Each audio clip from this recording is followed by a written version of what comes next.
TFC spiritual ప్రేక్షకులకు స్వాగతం.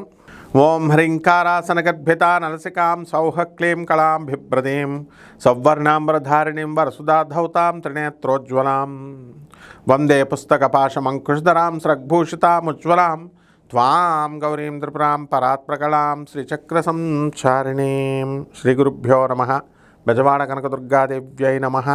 శ్రీ దుర్గామల్లేశ్వరాభ్యాం నమః.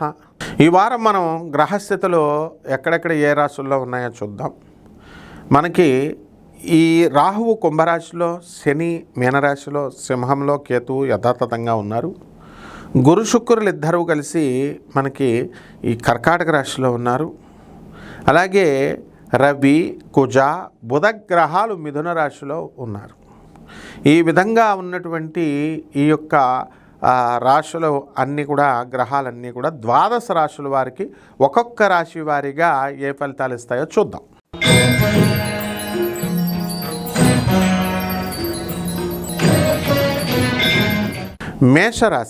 మేషరాశి వారికి అందరికీ కూడా అపనిందలు, అమర్యాద ఇవన్నీ కూడా జరుగుతూ ఉంటాయి. అవమానాలు ఇవన్నీ ఎందువలన అంటే ఏలినాటి శని జరుగుతుంది. మీ ప్రవర్తన కరెక్ట్గా ఉండి మీరు మంచి పనులు చేస్తున్నప్పటికీ కూడా మిమ్మల్ని అవతల వాళ్ళు అర్థం చేసుకోలేరు. మీరు ఇతర ఊర్లకు వెళ్తూ ఉంటారు, దూర ప్రయాణాలు.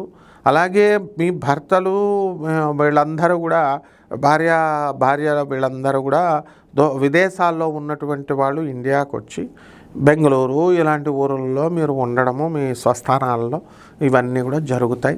మీ పిల్లలతో, మీ తల్లిదండ్రులతో, మీ భర్తలతో మీరు చక్కగా ఉండడం అనేటటువంటివి జరుగుతాయి. ఆ తర్వాత ఈ వారం అంతా కూడా కులాసాగా వెళ్ళడం అనేటటువంటివి జరుగుతుంది. అయితే మీ ఆడపడుచులు కూడా మీకు దూరం నుంచి వస్తారు, అత్తగారు మామగారుల దగ్గర నుంచి.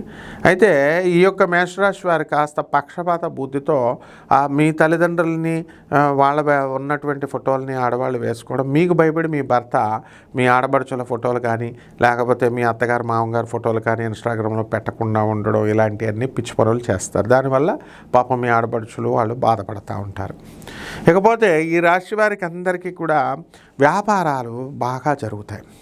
అందువలన ప్రభుత్వం నుంచి వచ్చేటటువంటి సబ్సిడీలు ఏవైతే ఉన్నాయో అవన్నీ కూడా వచ్చేస్తాయి. పరిహారాలు ఏం చేసుకోవాలండి అంటే మనకి బుధుడికి చేసుకోండి, చక్కగా బుధ జపం చేయండి, బుధ స్తోత్రాలు చదవండి. బుధుడికి కిలోంపావు పెసల్ని ఆకుపచ్చ రంగు ఉన్నటువంటి వస్త్రాల నుంచి పేద బ్రాహ్మణులకి బుధవారం నాడు ఉదయం 7 గంటలకి దానం చేసుకోండి.